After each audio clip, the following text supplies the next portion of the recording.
What's up, guys? It's KB. Make sure you subscribe to the Underground Sports Philadelphia YouTube channel. Click the bell icon down below so you don't miss a single video from us. And thanks for tuning in to another video from Underground Sports Philadelphia. Now let's get into it. Philadelphia, baby, you're going to love it. Best sports fans in the world. Actually, the worst, but that's what makes them the best. What is going on, OTB Nation? Welcome into episode number 387 of the award-nominated, honorably mentioned, number 9 NCAA ranked, number 11 Philadelphia ranked, and of course viewable on YouTube, Outside the Box podcast, the official lacrosse podcast on the Underground Sports Philadelphia Podcast Network. KB, Deej, coming at you as we head into the final weekend of the PLL regular season here in 2025. It's insane how quickly a season goes by. It feels like yesterday we were canceling our plans to go to Albany because of my car issues, Deej, and here we are finishing out the season in Boston.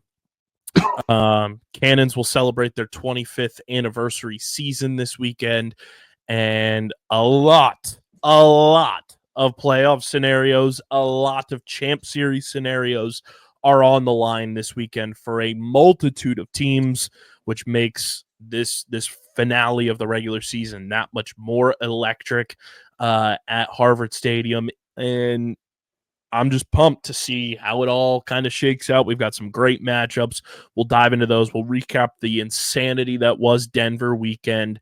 We'll obviously dish out our picks, and we'll touch on the Rochester Knighthawks news. That is an overwhelmingly positive piece of news for sure. But before we get into everything, we want to make sure you guys are visiting our friends at Rita's. Guys, Rita's, there's no better place to cool down, chill out, and relax than with our friends at Rita's in Sewell. They have the best treats available for you during this summertime heat, the dog days of summer. Cool down with our friends at Rita's, especially our friends at Rita's in Sewell, New Jersey. Go to 288 Egg Harbor Road in Sewell and let them know that OTB or Underground Sports Philadelphia sent you. Check out all their delicious flavors of the Italian Ice, gelatis, my personal favorite, the mango Italian Ice, orange cream for the gelati, absolute home run.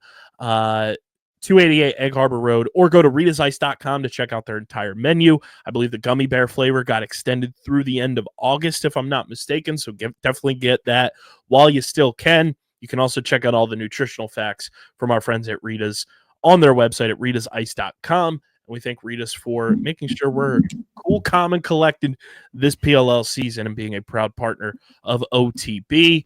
Also, make sure you guys are following us on the socials at OTB LaxPod. We told you, once we get the OTB YouTube channel to 100 subscribers and either our Instagram or Twitter hit 2,000 or 1,000 followers, the duck merch comes to life, okay? So you want the duck merch, go follow us on the socials at OTB LaxPod across the board.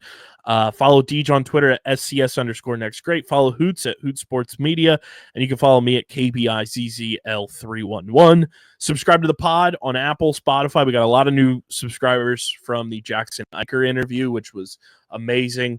So thank you to everyone who tuned into that. One of our biggest episodes of the summer, for sure, and in recent memory, quite honestly. So thank you to Jackson again, and shout out to all the new members of OTB Nation who have pulled up and subscribed to the pod. Be like them. Subscribe to the pod. Apple, Spotify, wherever you get your podcasts in audio form.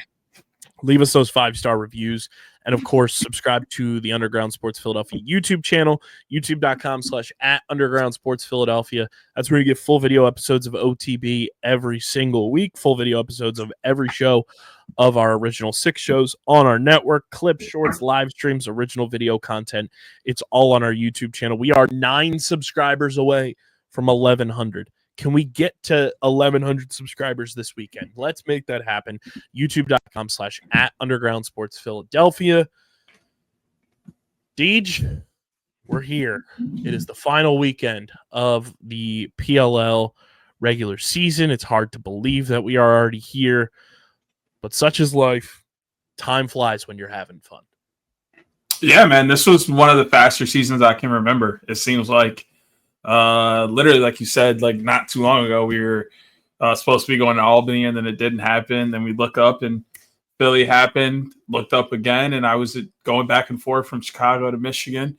And then we were Fairfield the next weekend, and now we're here. Like, one thing after another. It was a fun season, though. We got, 2 or 3 top 5 PLL games ever this season. I mean, we've seen rookies burst onto the scene. We've seen old guys and veterans return and continue to be themselves. It's been exactly what you want in year 7. Continual growth. Can't be upset. Yeah, I was like, is it year? It's year 7. Math is hard. Hard. Don't let anyone ever tell you that math is not hard. Okay. It is extremely hard. We've got quite a few games to recap. We'll do our best to kind of quick hit them as we record this on Friday. Apologies for the episode going up late. Schedules are crazy. It's what happens when the boss man tries to treat himself to a couple nights out and have some fun. Taking in some events, you fall behind. But here we are. Recapping a little bit, some quick hitters, Deej, in Denver. Carolina comes away with the improbable win to secure their postseason spot. And I just got to say, the OTB bump was unbelievable in this game. But our wrap up here before we keep going is brought to you by our friends over at Buff. Guys, there's no better way to protect yourself out in this summertime heat than with our friends at Buff. Check out all of their products to keep you safe from the summertime heat. Fall right around the corner, which means, unfortunately, winter's right around the corner. Get ahead of things and make sure you're protecting yourself from all of the elements, whether you're going out hiking, hanging out at the beach, just going for a walk around your neighborhood. You want to make sure that your body is protected. So check out all of Buff's designs and different pieces of apparel to make sure you're protected. Use our link in the description to shop with our friends at Buff. Check out the Survivor collection, the National Parks collection, and more. And we thank Buff for being a proud partner of OTB. I mean, Deej, let's be real here.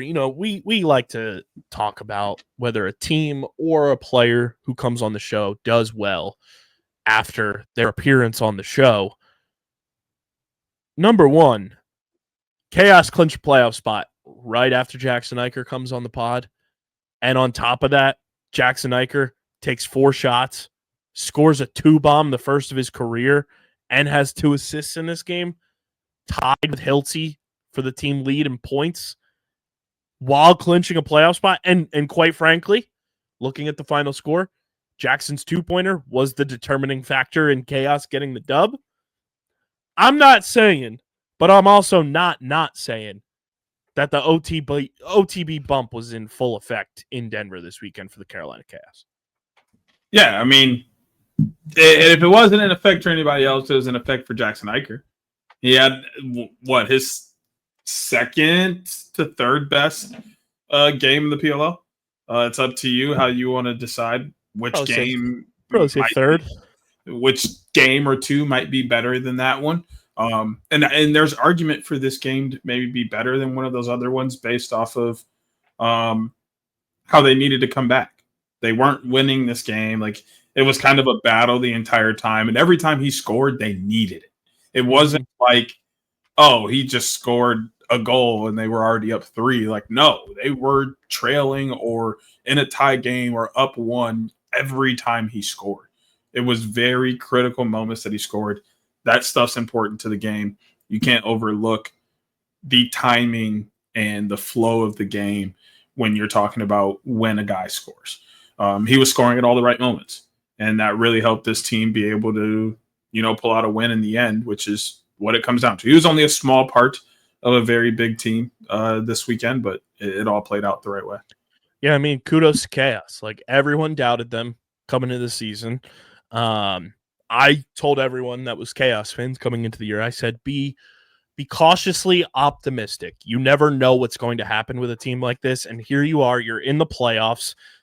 If I'm not mistaken, Deej, looking at their record right now, they are 5-4 going into this weekend.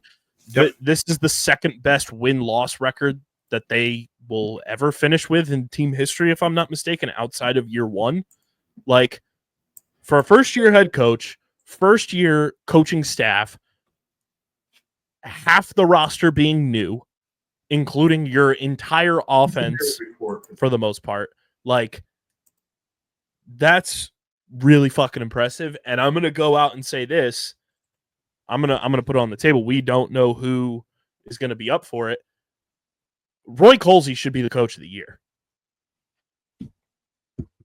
Like, with the amount of doubt from the offseason and the roster to everyone questioning their draft to the slow, sluggish start they got off to overall. Obviously, they had a win in their homecoming, but, you know, you look back not too long ago in Baltimore, they were getting pumped 20-6 by a team who played less than 24 hours prior in the Maryland Whipsnakes. And everyone was like, oh, this is like the beginning of the end for the Carolina Chaos. And they have just grown together. Justin Inacio has been the best midseason pickup, allegedly, to turn their face-off stripe around. And we obviously knew what they had defensively. Jack Rowlett has been a defensive player of the year type candidate all year long.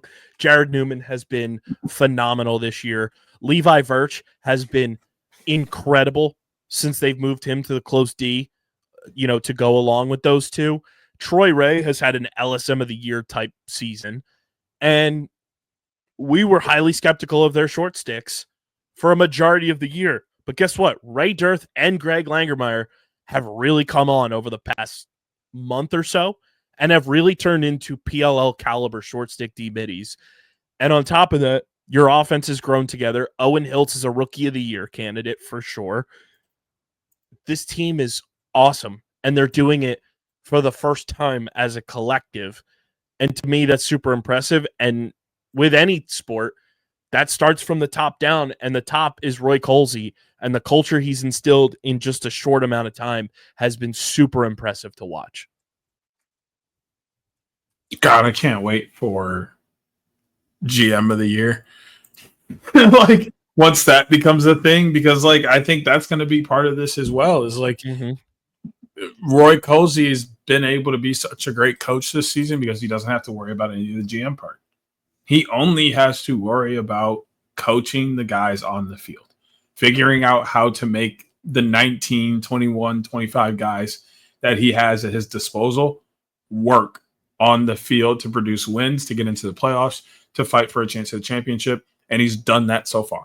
Was it a bumpy road to start the year? Yeah, but we all knew it would be because, like we mentioned, he had a lot of veterans from other places on the offensive end, mixing with a lot of rookie / second year guys that haven't really got a lot of run to figure themselves out. And then on the other side, he had returning polls that are arguably the best in the league, mixing with a bunch of really younger plug pieces that they weren't sure how they were going to work out. They were able to turn to each other as coaches and as teammates and say, well, not necessarily everybody's against us, but there isn't a whole lot of belief in us outside of this locker room. So let's go out and prove them wrong. And so far this year, they have absolutely done that week in and week out. Yeah, and I know a lot of people will talk about Pseudo. They'll talk about Pressler being the top two teams in the league. Seeing what Roy Colsey's been able to do. Yeah, absolutely. But seeing what Roy Colsey's been able to do and drag this team from their lowest low, losing 20-6 to the Whips, to getting them over 500, and the worst that they can finish this year is at 500. They're a playoff team. They're on the cusp of being in Champ Series, which Roy Colsey said in his introductory press conference at this past year's Champ Series. One of their goals was to be a top 4 team to be playing in this next year. They're on the cusp of that. They're checking off the boxes for a lot of things that they set out to do in year one. And to me, that's Coach of the Year worthy. It's been super impressive to watch them work. And they have made the most of this year one so far. And I'm excited to see what they do, obviously, in Boston to kind of put the cherry on top of their regular season. And we all know what happens when Chaos gets in the playoffs. You don't ever want to doubt them. And if you do, good luck, because they're going to pull up the receipts. They don't miss an opportunity to pull up the receipts ever, which is why there was some kind of bulletin board material that went out recently, and I was like, oh my God, Yep. this is the last thing this team needs is bulletin board material at a moment like this. So yeah, be careful. It was Stick Talks picks.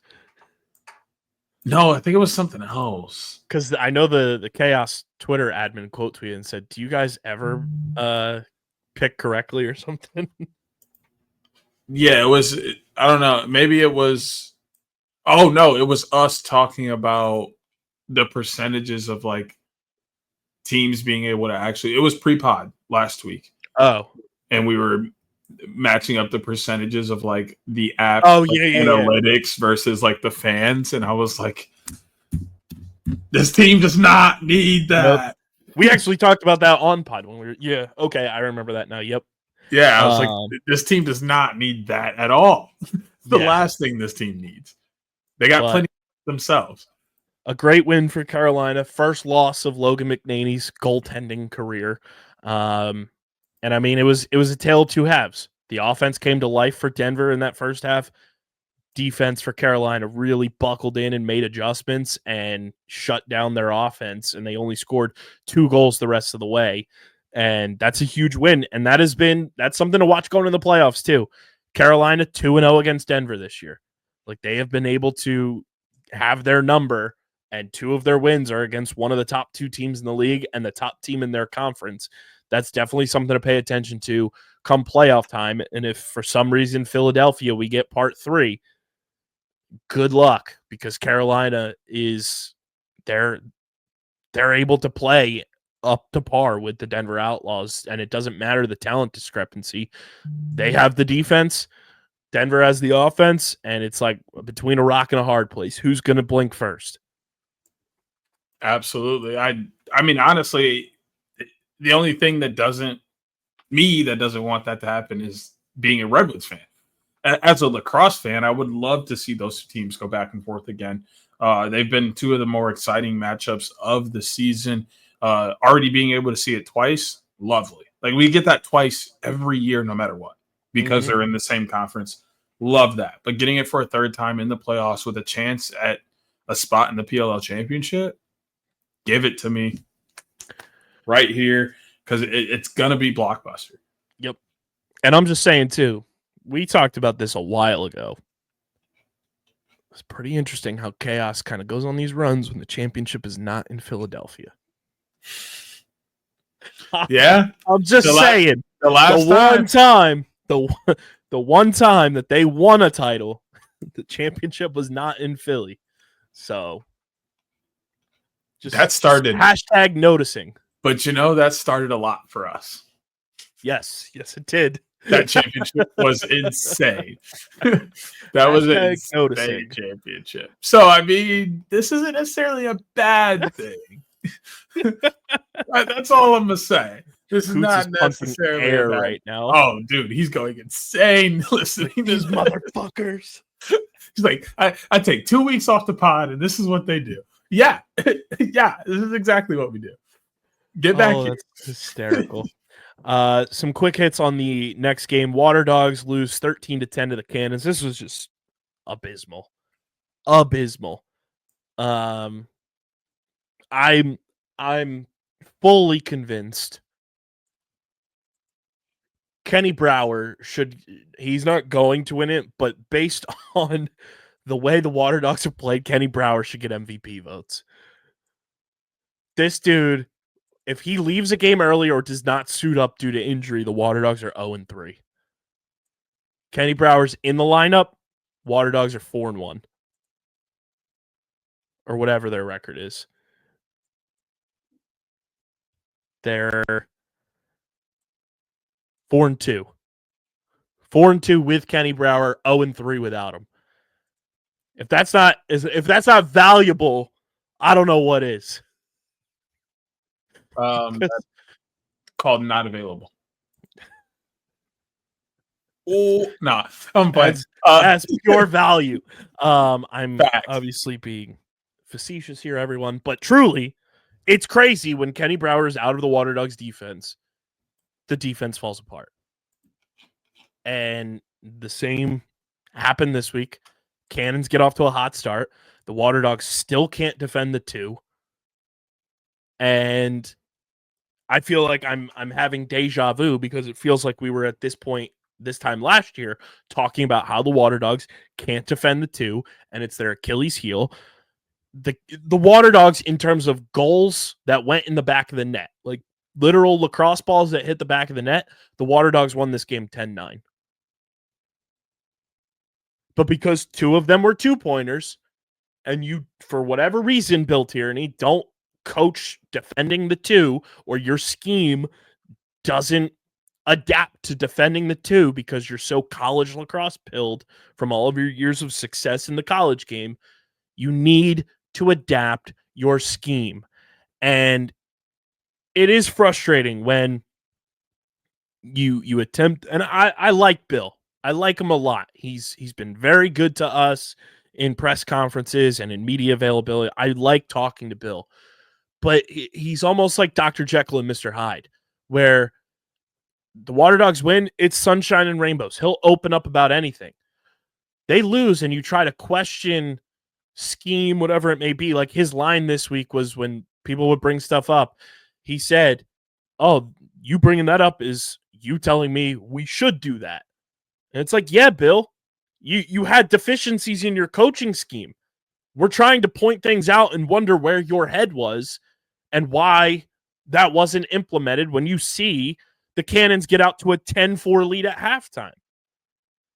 And he just dances around answers when anyone remotely tries to question what they're trying to put out on the field. And that's frustrating to try to learn about like what your thought process is.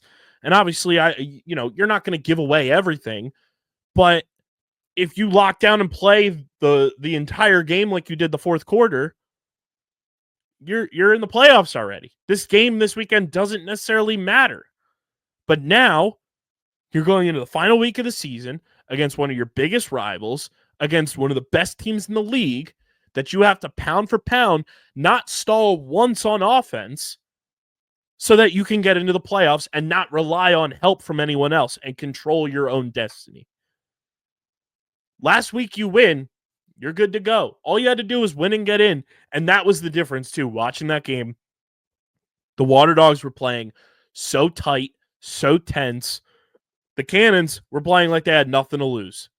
They were playing like it was free-flowing, power friendship type of vibes, and they knew what was on the line. They knew they had to win that game, and the Water Dogs lost a can't-lose game.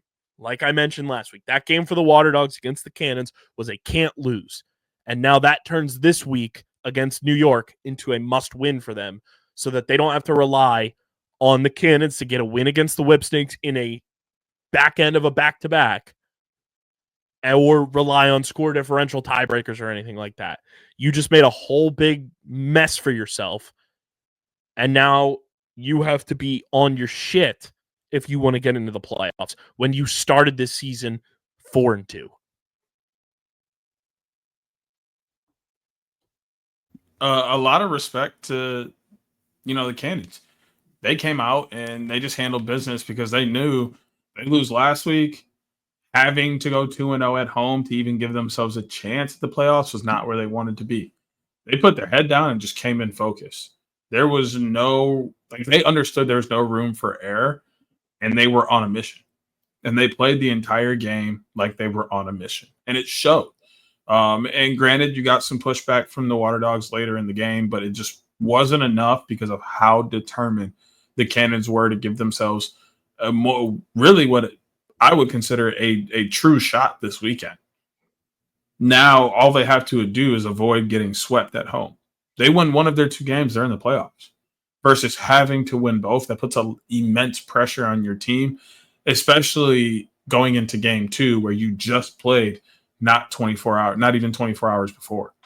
So that was huge props to Boston going out. But the bigger problem is the problem we've talked about all year is the lack of 2-point production, the lack of defense against a 2-pointer, and really just overall the flow of the offense. We know there have been things that have gotten in the way, but overall, this offense shouldn't be struggling the way it has been for the last couple of weeks.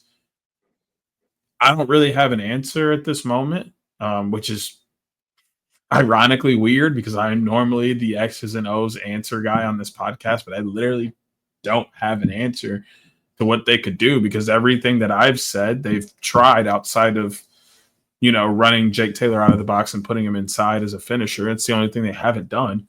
But everything else I've mentioned, they've done, and it just hasn't worked to the tune that they need to. And when they've tried to put Jake on the inside, he would get trapped outside the 2-point arc, and it's like, Jake, go in, go inside, but do what you do. Don't get trapped. Like, you're quick enough to get out of that. Exactly. So it's been a tough go for them the last couple of weeks. But the only thing they can do is really just focus in this week and try and grab a very well-needed win. And this is not to discredit Colin Curse either. He had a ridiculous game. Became the third goalie this season to have a 20-save game. Saved 66.7% of his shots. Still gave up a 5-piece to his brother, though. Absolutely. He's not going to let him live that down ever. No, never. He'll be like, hey, by the way, you let me have my first pop-off game of the PLL, so thank you. He got one for the thumb on that one. But like you look at the stats too in this game, you look at the box score and just do it blindly. The Water Dogs won this game. Mm-hmm. They took 10 more shots. Their shots on goal percentage was like nearly 8% higher. They outpossessed the Cannons. They had nearly identical touches. They passed it a few times less than the Cannons. They won the face-off battle. And here's the discrepancy. You ready for this, Deej? Boston Cannons, 7 2-point shots. They made 2, so they shot 28.6%. The Philadelphia Water Dogs, 9 2-point shots, 0%. That's what happens when you don't think about that in your game plan offensively. Like, we have seen them be hesitant to even think about shooting twos. And then when you try to incorporate it this late in the season and you're not giving guys the freedom to shoot from range, you're not going to be accurate. It's like Connor Kelly, Connor Kelly is a volume shooter. I think we can both agree on that. When we see CK shooting the ball more often than not, he's getting into a rhythm and finds his space. He's like a 3-point shooter in basketball. He finds his spots on the court. He's going to be dialed in when he gets the opportunities.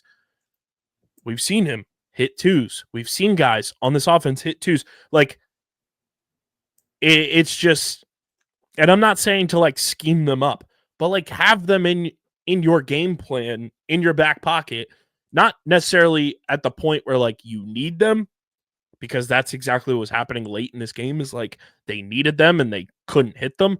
But like dial up a play for Connor Kelly to like get an open look, like make that part of a part of your game plan to give guys that have the range, like Connor, like we've seen with Jimmy Freehill, Ben Wayer, like give them that freedom, because it feels like they're not giving them the freedom almost the way that their offense is going. And yes, Michael Sowers is, an MVP candidate, MVP frontrunner, however you want to, dice it up. Kieran McCardle is on the precipice of a 4th straight 30-plus point season. Those boys are going to get theirs. CJ Curse is going to get his. But also you need like dimension to your offense. And if those guys aren't going, which is kind of what has happened when teams shut those guys down, the offense stalls. And sure, CJ got his. But outside of CJ this week, it was CJ, Michael Sowers, and Kieran that had 2 or more points. Everyone else was kind of shut off. Like, you need volume and you need depth to your offense if you want to succeed in the PLL on a consistent level. And in their losses this year, teams have eliminated the depth and the consistency of the depth of the Water Dogs and have just forced their superstars to try to beat them. And when you shut them off, bad things happen, and that's why the Water Dogs are on a 3-game losing streak. Yeah, but I don't put that all on the coaching staff. some of that to me is IQ and like flow of the game. Like you're running in transition or you get a skip pass, whatever. Like if you're set up for that 2-point shot, take it. Whether they want you to on the bench or not, take it. Okay. And I'm saying that because it's the PLL. There's 19 guys on the game day roster. Even if they wanted to really kind of sit you, they can't. They might get mad at you for a second, but you're going to go back in the game. But you have to take those opportunities when they come because, once again, one, it's hard to scheme for those. And two, they only come so often. So take advantage of them when you get them. And then you'll feel comfortable maybe taking a contested two because you've already been shooting them. Everybody on the team kind of just feels like they can take one because they see other people taking one. That's just how that works. And I think that's one of the bigger issues is I don't know if they don't feel comfortable because of the respect they have for Coach Tierney, or if like I don't know what that issue is and why they don't want to shoot the two, but shoot the ball. It's the whole reason it's there. Just shoot the ball. Like that's all it comes down to is just having that wherewithal and knowledge to know that the two is the right shot to take. Yep. And take. And it's frustrating too. Like if you're a Water Dogs fan, you're like pulling your hair out because you see the opportunity for this team to win, and you see the path for them to win, and then they're playing too much defense, which then puts a shit ton of pressure on Matt DeLuca. And I'm not blaming Matt in any of this either. Like the defense in front of him wasn't helping him on those twos for sure. He kind of gets caught off guard by it because they're not schemed to stop the two. Like Matt was standing on his head. Anytime Matt DeLuca plays, and I'm not even just saying this because like he's a friend of the pod, like any of that. And like we've been DeLuca stands like from day one. But it feels like anytime we watch Matt DeLuca play, he's making saves that very few, if any, goalie in the PLL could make. He's standing on his head, bouncing around like he looks like a fucking gymnast out there playing goalie in the PLL. Like he's all over the place making saves that like I genuinely don't know if any other goalie could make because he's just that quick to react to a lot of these things. And when balls are getting by him, when you go back and watch, the defense is like out of position or they're getting beat on their assignments. And it's putting Matt DeLuca on an island and not allowing him to thrive. We've seen it with Kersey too. Like I feel like DeLuca and Kersey are like in that similar like goalie tier where like when they're on, but sometimes their defense leaves them out to dry and it makes them look worse than what they actually are. And you kind of have to like read into the tell of the tape. And it sucks because I thought DeLuca, for the most part, there's probably a couple that he wanted back, but for the most part, he was standing on his head and played exceptionally well, and the stats won't reflect that.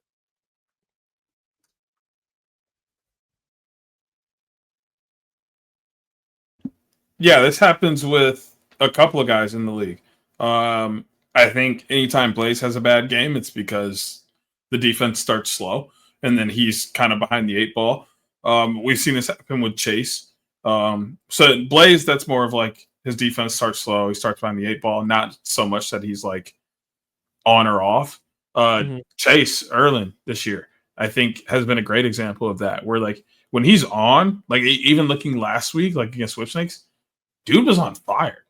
He played a phenomenal game, and he was able to make saves when they really needed him to. And the defense felt like they could step up and play really good defense, force a tough shot, and he would save it. There's been other times where he hasn't quite had the best game. Defense doesn't play the best, and he's getting left out to dry, and then boom. Right? Or he's having a really good game, and he's making good saves, but they just let three guys walk through the crease and dump three right on him. Like, it's stuff like that. Like, it happens all over the league, but it seems to happen to Water Dogs a little bit more than everybody else. And I wonder why that is. But on the flip side, good win for the Cannons. Asher Nolting with the quote of the year for him, saying he has to shoot the fucking ball. Pardon his French. To which Brian Holman said, "Thank you," which I was cracking up. Remember when everyone thought Asher was washed? Yeah. Good times. And I told y'all, like, y'all are tripping. Bro is cooking. He's adjusted to the play style. Oh, you don't want me to score goals? Okay, I'll make sure everybody else does. Oh, you want to stop me from making sure everybody else scores? All right, now I'm a score. Like it's simple. When you got a full bag like that, you can do whatever you want. But y'all really only like dudes that be one dimensional. That's why everybody liked Ryan Brown, because all homie really did was shoot. I mean, don't get me wrong, homie, fucking awesome shooter. Homie can shoot the fuck out of the ball. Literally might be one of the best shooters we've ever seen in our lives. But I also, like, he wasn't a tough, like, really tough dodger, and he wasn't this guy that was like making insane feeds all the time. Those were things he could do, but he wasn't great at them. And partially with dodging, like, Ryan Brown didn't have to do that because he was the finisher. It was like, let's feed him and let him get his hands go and bang. Like, similar thing with, like, Jake Carraway. Like, Jake Carraway was the same way. Like, also, remember when Will Manny and Coulter Mackesy couldn't coexist? It's almost like, didn't we say, like, there was some extracurricular things going on that we didn't have the liberty to fully speak on that was kind of getting in the way of all that? Or am I crazy? What's going on in Boston? Because I'm not going to say I'm not crazy, because I might be, but I do recall us bringing that up a couple of times. Just saying. Some last quick hitters here. We'll do the Redwoods and Whipsnakes first. Great win for the Woods. Battled back, team win. First win against the Maryland Whipsnakes since 2021 for the Redwoods. And I mean, Chris Cav was unbelievable, but also we've mentioned Thomas McConvey. We mentioned who's the other person we mentioned last week for Resurgent Player of the Year? I'm totally blanking, but I know we brought someone else in. We got to put. No, he was like Comeback Player of the Year type vibes. There was somebody else. I was gonna say, if it wasn't Dylan Malloy, he's got to be like we've like Dylan Malloy's got to be in that conversation. I was looking at his stats like just for the year and comparing them to his career. Like, this is the best season Dylan Malloy has had since 2022 when he was with Chrome. When he played all 10 games, he's already outproduced his point total, his goal total. Like, he's been unbelievable. I love Dylan Malloy. That's all I scream about on the weekends. He's unreal. Like, I'm actually watching the Redwoods game with someone who hasn't seen me watch a game before this weekend. T's and P's. I'm actually terrified about, like, the amount of gushing I'm going to do about Dylan Malloy. Like being a fanboy about lacrosse in front of the opposite sex is like one of my biggest fears, because like it's total transparency into like the fact that like I still gush over like somebody else doing something. Like, it's so bad. But the way I gush over Dylan Malloy and the way he plays lacrosse is insane. Dude's been unreal this year. He's got, and actually I'm a check, but I believe I put on the old tweet machine this past weekend that Dylan Malloy should be in the MVP conversation for the way he's played. Granted, I don't think he's got enough points and everything, but like you look at the way he has played. I mean, he's got one more game to add to those points, and right now he's sitting at 28 points. Like, he gets 2 points, he's in the 30-point threshold, which, like, that's a milestone in a 10-game season that is, like, pretty damn impressive. I mean, if Dylan Malloy pops off, he could have a 35-point season in his first year with a brand-new head coach. Like, I have no gripe with throwing Dylan Malloy's hat into the MVP conversation. I think it's one of those things that probably won't happen, but there's certainly a case, because you take Dylan Malloy off the Redwoods this year with how he's played, and you look at his stats. And the same thing I was bringing up with Jackson Eicher, it's when he scores or when he makes a play that's so important for this team. Like, it's not just the fact that he's making them, He makes them when they really, really need them. Oh, they just gave up 4 goals in a row. Here comes Dylan Malloy with a banger on the other side to keep them close and give them a spark. Like, you need a game-winning goal? Here's Dylan Malloy. Oh, you need the ball back? Dylan Malloy's going to ride for it. Like, he's been doing all of the right things all season long at the right time. And I said, I hate that the Woods aren't having enough success for Dylan Malloy to get the props he deserves. Stellar season from the homie. He should certainly be an Attackman of the Year finalist. Like, granted, that's like it's not necessarily like a consolation prize, if you will, but like that's a damn good honor for a guy who like was damn near being cast out of the league. Like, he really couldn't find his footing with the New York Atlas the past couple of seasons. Hadn't really had a dominant season outside of 2022 with Chrome in the PLL.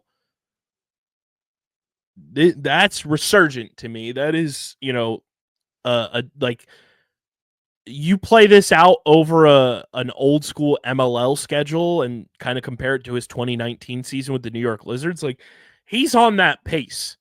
You add an additional 3 games plus this upcoming game for the Redwoods into that. Like, Dylan Malloy, I think, is easily touching that 42-point mark that he had in 2019 with the New York Lizards. I don't know if he hits 59 points like he did in a 14-game season with Florida Launch, but I think Dylan Malloy certainly deserves Attackman of the Year. He should be, consideration. He should be like a first team or second team All-Pro. He's been unbelievable this year, and this was his best game in a Redwoods uniform, hands down. 5 goals on 8 shots, shot 62.5%, only 1 turnover. I know Chris Cav had a phenomenal game. Dylan Malloy is the reason they won this game. He provided a presence for the Redwoods that I don't think they've had really since like peak Miles Jones on the Redwoods, like that first year. And it's intimidating for opposing defenses to have to try to figure out how to manage Chris Cav and his shiftiness and his quickness while also handling the power and the dodging ability of Dylan Malloy, while also getting the infused powers of Anthony Kelly's All-Star Game cleats. Because Anthony Kelly said there was either one of 2 things that were going to happen. Dylan Malloy was going to take those off immediately during the game, or he was never going to take them off his feet. And I don't know if Dylan Malloy has taken those cleats off since that game ended last weekend in Denver, because he was on one with Anthony Kelly's old school cleats.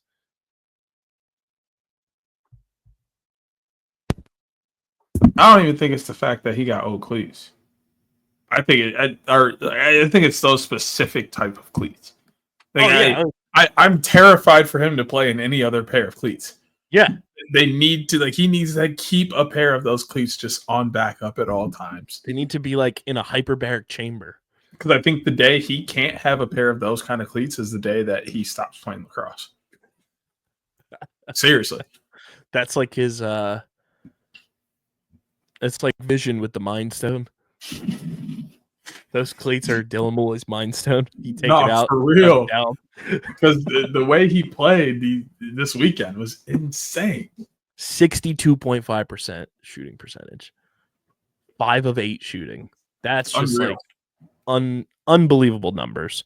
And I mean, a dominant fourth quarter, shut out the Whipsnakes in the fourth. The Whips never quit in this game too, which, like, kudos to them. Like, this was a great game overall. And at the end of the day, like, Redwoods were able to get that final shot to kind of put things on ice, and they get a much needed win, a win that catapulted their playoff odds. And I think that it's just a stepping stone in the right direction for this Redwoods team to get that win the way that they did.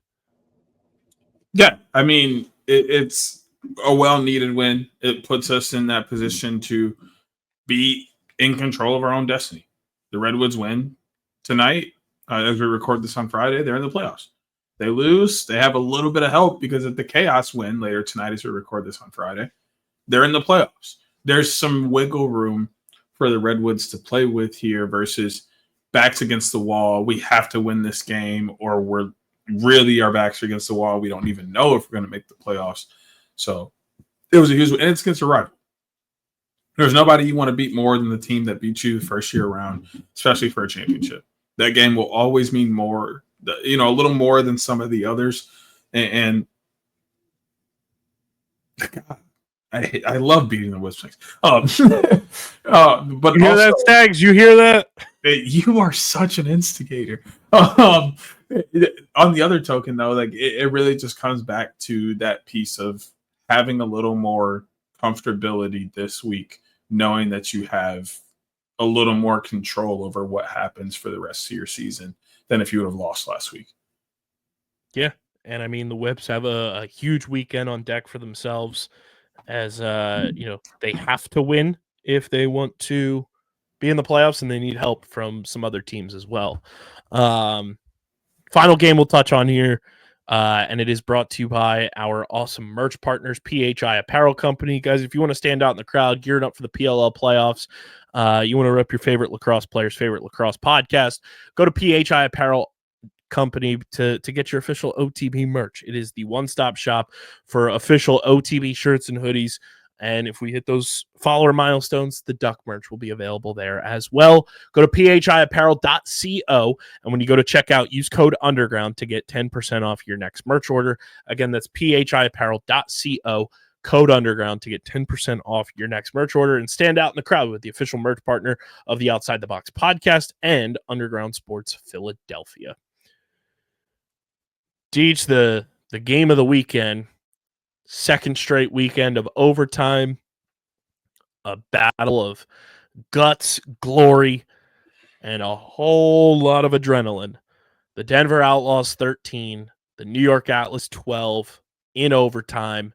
Jared Bernhardt seals the deal for the Outlaws in front of the Denver faithful. I asked him about it in the press conference too. I said, your free agency was well documented. A lot of people following along with it. You chose Denver at the end of the day. You chose to join the Outlaws. What was the feeling like, to win that game the way that game was going in front of these Outlaws fans and kind of just like cement your decision as the right decision? And he was like, it was perfect. It was exactly, what you hope for. And Pseudo and the Outlaws welcomed him in with open arms, and that he was like, that's the reason you pick a team like this. You get to go and compete. And what a game, definitely one of the best games I think we've ever had in the PLL. I don't know if it's the best game of all time, but it's certainly in that top 5 discussion, hands down. I mean, there are a lot of games this year or 2 or 3 other games this year that were in that realm, but this game was so good. And I think for us, that what made it so good was the back and forth action of it, the, crawling back a little bit for Denver. Also, them playing so well after just playing the night before and all of us knowing that. I think that's really what made it, is like everybody thought, okay, Cannons are going to come out and make do. Like, or Atlas is going to come out and wash them because they just played the night before. And there were certain points where you almost couldn't tell Denver played the night before. But then there were other moments where you looked at them, you're like, these dudes are dog tired. Mm-hmm. Like the fact that they're still moving at all is crazy. And it turned out to be one of those things where being young really helped them in this scenario. I think they were able to do the quick turnaround and give it their all. And I may be crazy, but I think part of it is knowing those fans were there for them and they wanted to put on the best possible show they could, even though they knew how tired they were. They were like, look, they get to see us once a year. Unless they travel somewhere else, let's give them a show while we're here, make the most of it, and then take some time. And I think the other piece in that is they got rest. They know they have rest. Mm-hmm. They have rest, a month of it. They ain't going nowhere for a little bit of time. So I think that was the other piece too, was they could comfortably just play. Yeah. And I mean, that's a I know the Outlaws have existed for quite some time. That's one of the best games I think you could file away in Outlaws history. And I can say that confidently. Just the crowd pop, the way the crowd was backing them, the way those guys never quit.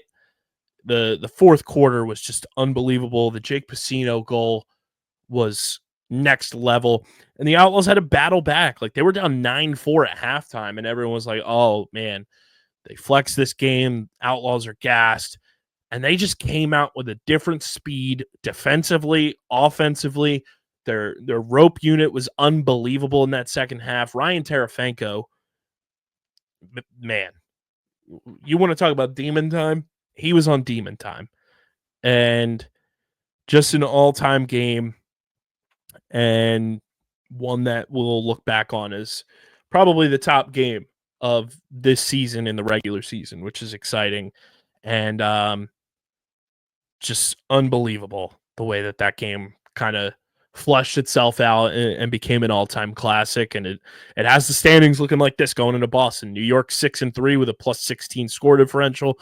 They're in the playoffs. The Water Dogs are in second in the East at 4-5 with a -2 score differential. The Cannons are 4-4 with 2 games on deck this weekend for their homecoming. They have a -3 score differential. And the Whips are 3-6 with a +4 score differential. And in the West, the Outlaws, they're on their bye. They have clinched. They're 7-3 to end their season with a +18 score differential. The Carolina Chaos are 5-4. They are in the playoffs with a -14 score differential. The California Redwoods are 4-5 with a -5 score differential. And the Utah Archers are 3-6 with a -14 score differential. So going into Boston weekend, we've got a lot to sift through, Deej. We've got playoff, spots up for grabs, Champ Series spots up for grabs, and it all gets started on ESPN Plus at 6:30 tonight as the California Redwoods and Boston Cannons do battle at Harvard Stadium.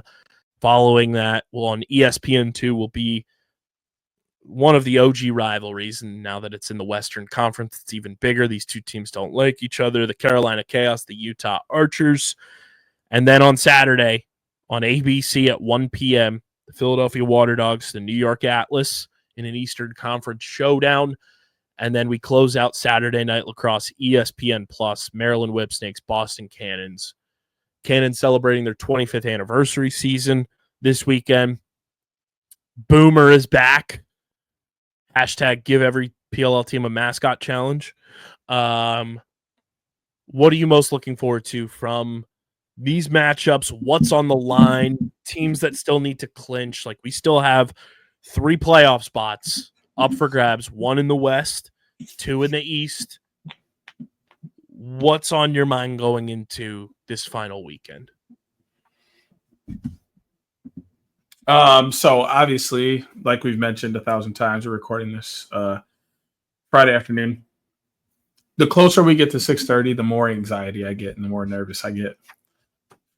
Obviously, I'm going insane about the fact that the Redwoods may or may not be in the playoffs by the time my weekend could really get started at 8:30 p.m. on a Friday night.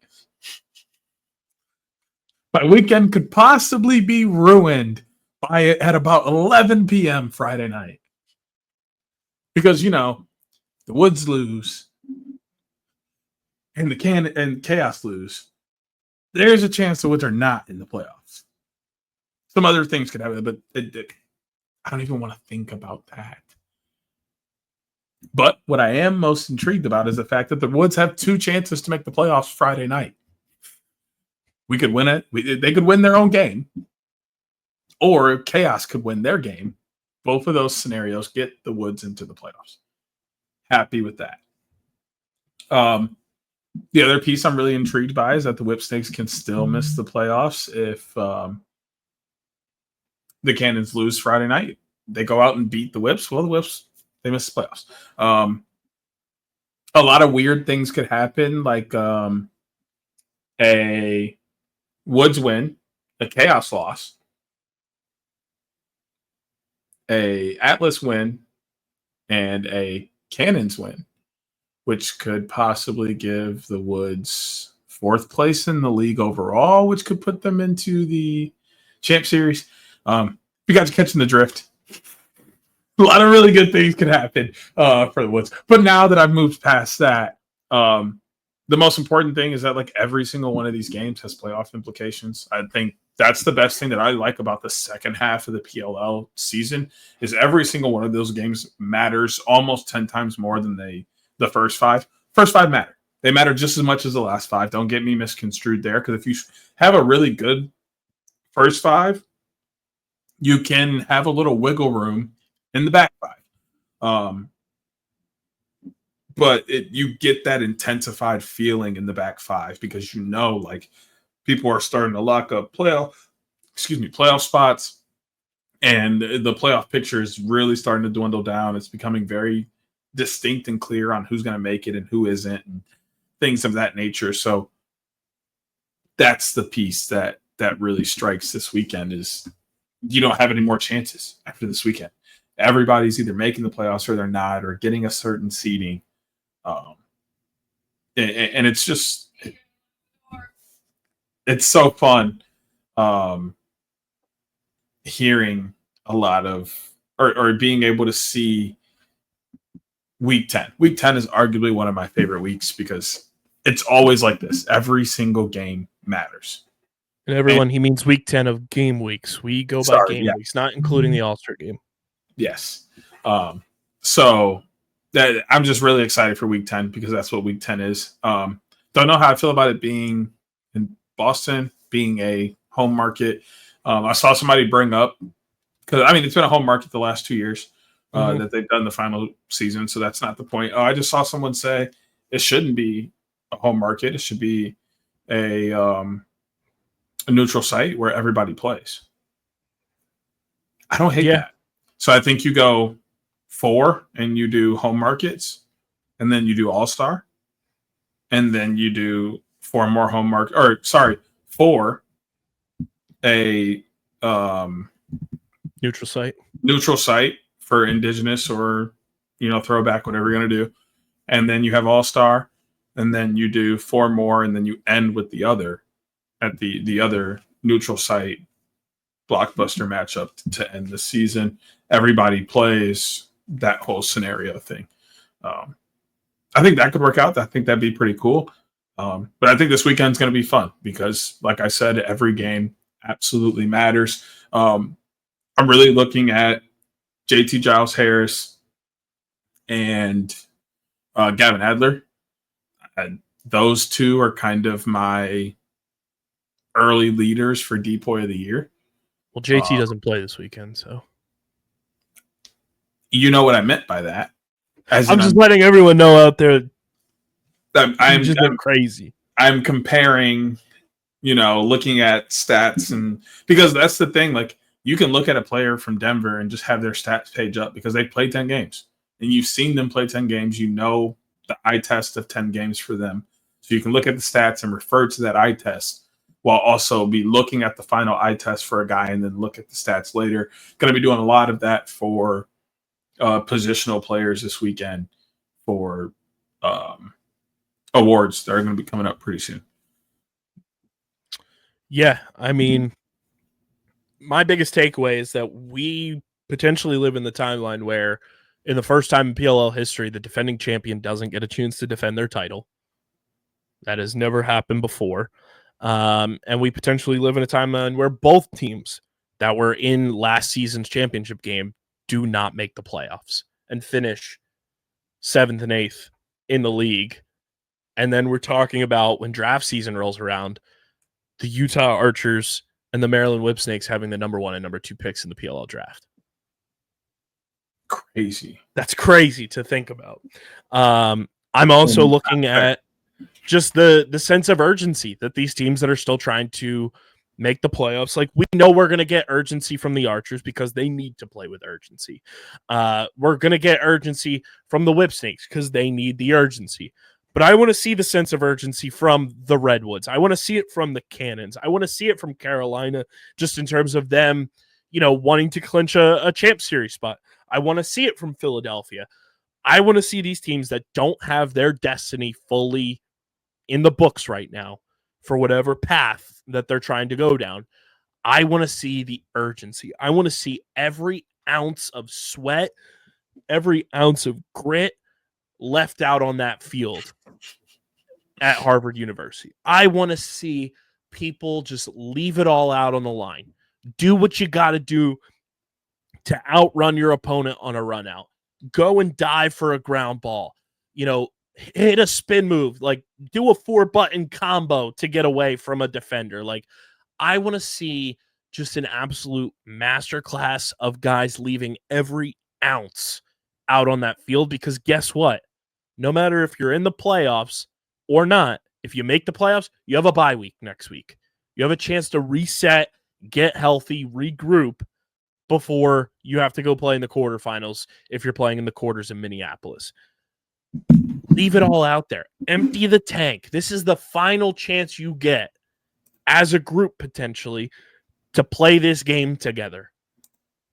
Go out there and leave every ounce of energy you have on that field so that you gave it your best effort and your best shot for your respective team to make the playoffs, to make Champ Series, make both, finish with a winning record, finish with a better score differential than you came into the weekend with. Check off every possible box. That's what I want to see from this weekend. Win, lose, or draw.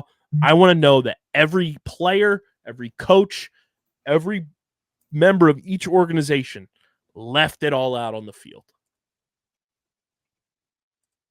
I just hope they do that every week.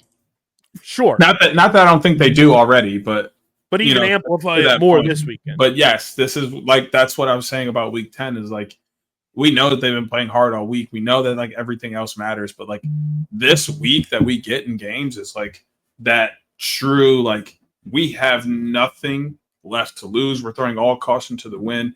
We don't care what happens because there's nothing else to look forward to unless we make the playoffs. So why not just do what we can to make the playoffs? Love this week. Yep. Just leave it all out there. And you guys can make all your predictions, all your thoughts be heard in the PLL app. It is the one-stop source for making sure you're up to date with everything going on in the PLL, from PLL fantasy to predictions to beat writer articles, videos, behind-the-scenes action. It's all in the PLL app. You guys can download the PLL app in the App Store, Google Play Store, or go to pll.app. And when you go to the redeem code section, type in OTBPOD. That's code OTBPOD for 500 XP on your account. Again, download the PLL app, go to the redeem code section, and type in OTBPOD to get 500 XP added to your PLL app account. Deej, I think there's one final thing to do here. It's to head on over to the pick pond, feed some ducks, and dish out our final picks of the week here in the regular season of the 2025 PLL calendar. And it is the PLL Boston Picks of the Week, brought to you by Kenwood Beer, the official beer partner of Underground Sports Philadelphia. It's a refreshing light beer, just 4.1% ABV, 120 calories, just 8 grams of carbs. You guys can go to kenwoodbeer.com, use the Kenny Finder to see who's got Kenwood Beer on tap in the Philadelphia, Pittsburgh, Maryland, Delaware, and New Jersey areas. You can also find Kenwood Beer at your local liquor stores in those markets. Again, that's kenwoodbeer.com. Must be 21 or older to do so. And as always, guys, please drink responsibly. I have Hoots' picks right in front of me here, so I will dish those out for the people as we go along. We start 6:30 Eastern. The Boston Cannons, the California Redwoods. Deej, I'll let you say your line so we can keep things pushing. Roll on. We're going to the playoffs, baby. Let's go. Playoffs? If you thought I was going against the Woods this week, you are out of your goddamn mind. I would never. And I will say, there have been multiple times this season I've thoroughly thought about going against my Woods. And I just want to say, I've stood on my fandom all season, and I picked the Woods all 10 games, so it ain't changing now. And that is why you're sitting at 15-21 on the year. Hey! When's the last time you beat me in an NLL pick'em? Oh, you actually have not. So fair. That's fair. It's okay. This is no. I'm just literally saying, if you picked against the Redwoods in those games, you're above 500. I'm pretty sure. This is your round, so I'd be letting you have it. And to follow up, DJ is 15-21. Hoots is 13-23. So I'm not him. And if I go perfect, I finish the regular season at 500. I'm 16-20. We had a horrendous PLL. Horrid. But playoffs are still here, so we still get playoff games to fix those records, okay? Hoots is going with the Boston Cannons in this game. I am going with the California Redwoods. I just like the way that they're playing right now. I don't necessarily know how Boston is going to come into this game. Brian Ullman said last year they kind of came in a little nervous and a little just like they weren't ready for like the crowd and all of that. And even though it was for them, it was just overwhelming almost. But I just like the way the Redwoods are playing right now, and I think their offense has a chance to do some numbies to that Cannons defense. So I'm going with the Woods. DJ's going with the Woods. Hoots is going with the Cannons. We go to Friday night lacrosse at 9 Eastern time. The Utah Archers, who need all the help in the world, and the Carolina Chaos. It's no longer Resch Bowl because Pat Resch is on the Utah Archers. The Utah Archers are going without a face-off athlete this weekend against the Chaos. No Tom Schreiber in this game. To me, it's all coming up red and black. I'm going with the Carolina Chaos. Yeah, as much as I want Chaos to lose down in the deepest parts of my heart, just so that the Redwoods can have a chance at Champ Series, I don't think they're going to. So I'm going to roll with Chaos as well. When you look at the way their offense has been playing in the last couple of weeks, they're really a hot wagon on that side of the field. And then when you got arguably the greatest goalie ever between the pipes, you got a solid chance to win any game. And also, who is that? They have Inacio at the stripes, has started to really find his stride and has really picked it up. So I think they have solid points all over the to make not only a win here, but a solid run in the playoffs. 20 coins for Justin Inacio in fantasy this week, everyone. Just a reminder. We go to ABC 1 Eastern time. It's the New York Atlas and the Philadelphia Water Dogs. Oh, also Hoots is going with Chaos. I also hear myself coming through your microphone. Let me check something. While he checks that, Hoots is going with the New York Atlas in this game. I'm going with the Water Dogs. I just you got to play with urgency, and if you don't, you have a potential chance to still miss out on the playoffs because then you're relying on other people to get you in. I don't hear myself anymore. You're relying on other people to get you in if you don't take care of business. So I'm going with the Philadelphia Water Dogs to get the win. Deej, I'll let you speak now so we can test this mic issue and also let you announce your pick. Yeah.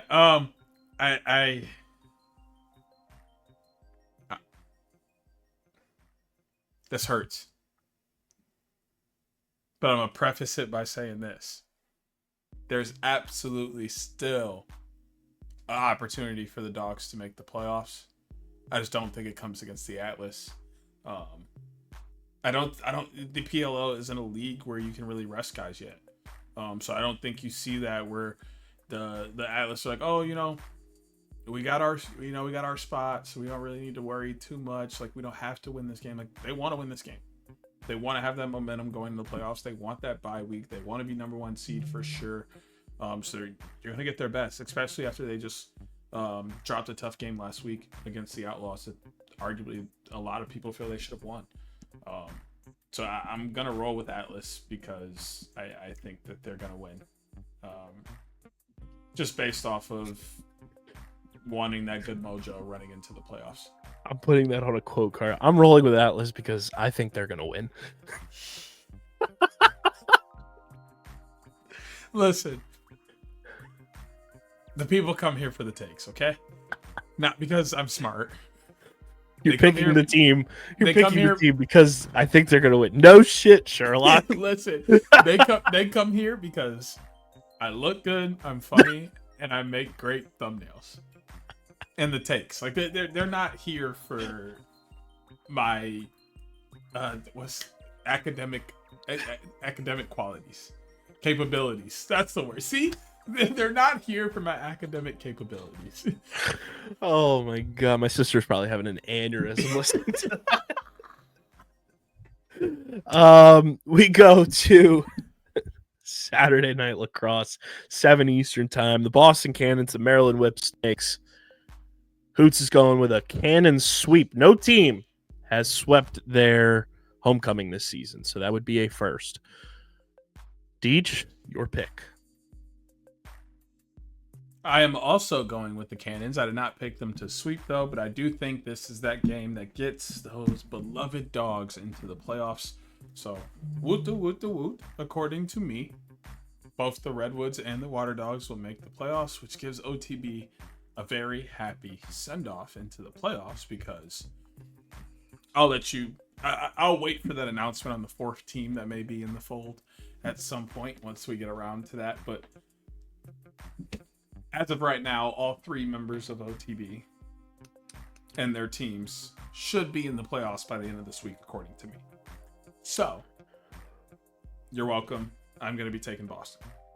I'm also going with the Cannons. I don't think they get swept in their homecoming. They also feel like a reverse type of team where they lose the first, win the second. I don't think Brian Holman will let them go down without a fight, and they'll get the dub there. So we all have the Cannons winning the final game of the season. And to recap, Deej and I both have the Woods. Hoots has the Cannons. We all have the Chaos.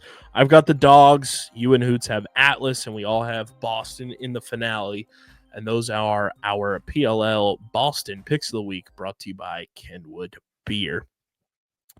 Final thing here that we want to touch on, just surface level, because it really is surface level. I'm working on getting some more intricate, stuff to bring to the pod here. The Rochester Knighthawks are staying in Rochester. Little NLL news here during the summertime. The Seneca Nation, the new owners of the Rochester Knighthawks, and I have to say, I don't think there's a better ownership for an NLL team, simply because you have another indigenous ownership now, and it's for a team that, sure, it's the new Rochester Knighthawks. This is a team that has rich history just by name branding alone in the NLL, and to have an indigenous ownership for a team like the Rochester Knighthawks is such a massive, massive win for the National Lacrosse League. I was thrilled to see that they were staying put. I was thrilled to see that this got handled far better than Panther City got handled. And I'm hoping that this is a good sign for the alleged rumors about Albany, about Philly, and we keep taking steps forward in the National Lacrosse League rather than multiple steps backwards like we've seen in the past. Yeah, I mean, one, being able to stay put where they are is the most important piece here. I think everybody kind of had horrible flashbacks to Panther City and everything that happened with them when this announcement came out. I think it was a little more optimistic overall because we did have the prior knowledge of them saying that they wanted to keep the team there and that they were already working on things prior to this news coming out.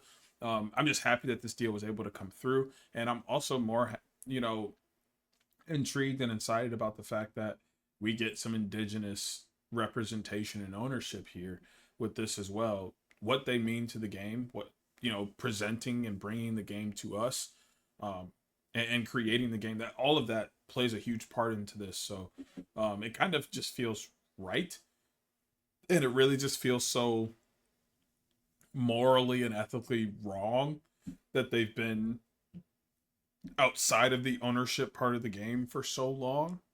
Not that that's how things work here in America anyway, but you get the point I'm making. It's like it just seems like that was something that should have been done a while ago. So I'm glad that that's being done. And really the discourse about it. Everybody has been so excited that they're staying put where they are. There hasn't really been a lot of negative things said about it. And really most people are asking the die-hard question, the dying question we all want to know. What's the color scheme going to be? How are they going to, what are the jerseys going to look like? Those kind of things. But most important is you keep those Charlie Kitchens, Connor Fields, Thomas McConvey, Charlie Bertrand, etc. flying around. Ryan Smith. Yeah. That's important, dude. That team is just starting to roll and really put it together. You had an MVP winner this past season and you almost disappear. Not great. So I think it's a very positive outlook for the team, the community, and just the league overall that this team didn't have to fold at this moment. It also seems like they're sticking with the army green black color scheme just based on all the branding and everything on their website. But also in addition to that, Dan Carey, the Nighthawks GM, he's going to continue that role, but he's also now in the role of president and general manager. So an additional title there for Dan Carey. And I mean, this is just a fun team. We've been Nighthawks like fans of the way they play and have told people, like, if you want a good introduction to the National Lacrosse League, like watch the Rochester Knighthawks, watch Connor Fields, watch Jake Piscino, watch Thomas McConvey, Lance Berry, and the rest of those boys, Rylan Reese. Like, they're a fun team that you should be watching, and I'm very happy that they are sticking around and will be in Rochester for years to come with what seems like an unbelievable ownership group. And I would love to get the new owners of the Nighthawks on this team to kind of just like take us through the process of what it's like buying a team, being able to say you're the owner of a team as, an indigenous, ownership group. I think that's super special and super important for the National Lacrosse League. So I'm excited to see how it continues to roll out. They are a talented team. They're a team that has playoff aspirations, and I'm glad that they are sticking in Rochester for the long term. And now the NLL just has to dispel all of the Albany and Philly rumors, and we'll be looking pristine there, Deej. Hey, it's gonna take some time. Don't be in a rush. But I think everything's not talking Saskatchewan. I think everything's gonna be just okay. Ooh, I didn't even think about that pun. I am the worst when it comes to puns. Like I say, I unintentional. Every single pun I drop is unintentional. Is it big or? All right, bro. As I've always said, the original tagline of this podcast was "You come for the content, stay for the dad jokes." And I definitely help with that because my jokes are top tier. Duh. Top 10 funniest person everybody knows. Can I just leave everyone with this quote? Because shout out to my GOAT, Howie Roseman, for the weekend as we head into another weekend here. This is Howie Roseman on applying for NFL teams and him becoming the GM of the Philadelphia Eagles. Quote, this comes from Part of My Take. Shout out to the boys. It allowed me to not care in my social life. Every freaking NFL team's rejecting me. How hard is it to ask a girl out? It's good advice there. That's hashtag Howie season if I've ever heard it. That's some motivation right there. That's why he's the best. That's a championship mindset right there.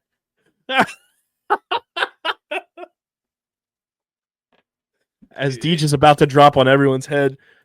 Yo, that quote right there. I'm feeling that. No kids. No kids. No kids, bro.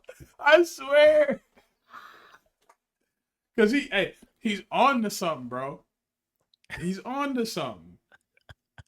You can't tell me he's not.